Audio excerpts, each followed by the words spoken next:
పరిస్థితి లేదు. పోలీసులను పెట్టి ఎరువులు పంచే దుస్థితి ఎన్నడూ లేదు. మరి వాళ్ళ రాష్ట్రంలో ఈ పరిస్థితి ఎందుకు వచ్చింది? కాంగ్రెస్ ప్రభుత్వం రాగానే రాష్ట్రంలో ఉన్న రైతన్నలు కూడా ఆలోచించాలని చెప్పి నేను కోరుతా ఉన్నా.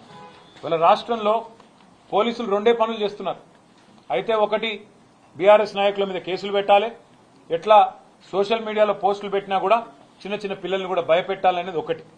రెండోది ఎరువుల బస్తాల కాడ కాపలా కాస్తా ఉన్నారు. ఎక్కడ రైతులు తిరగబడి అధికారులను తంతారేమో అని చెప్పి ఎక్కడికక్కడ పోలీసులను పెట్టి పోలీస్ పహారాలో ఎరువుల దుకాణాల దగ్గర మరి ఎరువులు పంచే దుస్థితిలో ఇవాళ ప్రభుత్వం ఉన్నది.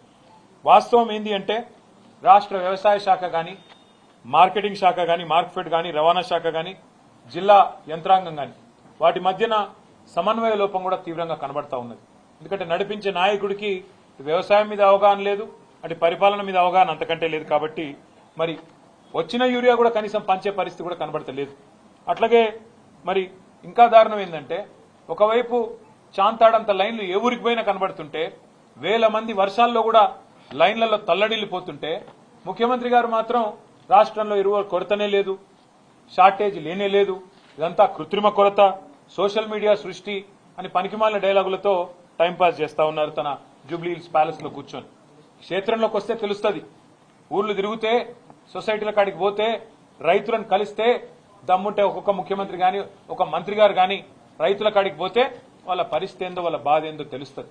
నేను అభినందిస్తా ఉన్నా మా బీఆర్ఎస్ పార్టీ నాయకత్వం. చాలా చోట్ల వాళ్ళ క్షేత్రస్థాయిలో రైతులకు అండగా నిలబడుతున్నారు, ఎక్కడికక్కడ ధర్నాలు చేస్తున్నారు. పార్టీ పిలుపునివ్వకపోయినా ఎక్కడికక్కడ రైతుల కోసం స్వచ్ఛందంగా వారికి అండగా నిలబడ్డ బీఆర్ఎస్ నాయకత్వాన్ని నేను అభినందిస్తా ఉన్నా.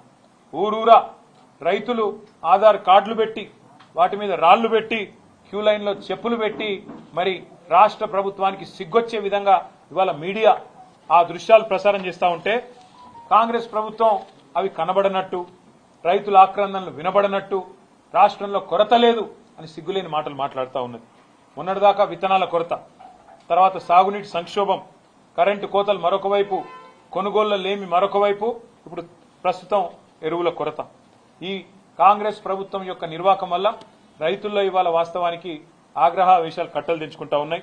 తిట్టని రైతులేడు ఈ ప్రభుత్వాన్ని, తిట్టని రైతులేడు, శాపనార్థాలు పెట్టని మహిళా రైతులు లేరు, వారి కుటుంబ సభ్యులు లేరు.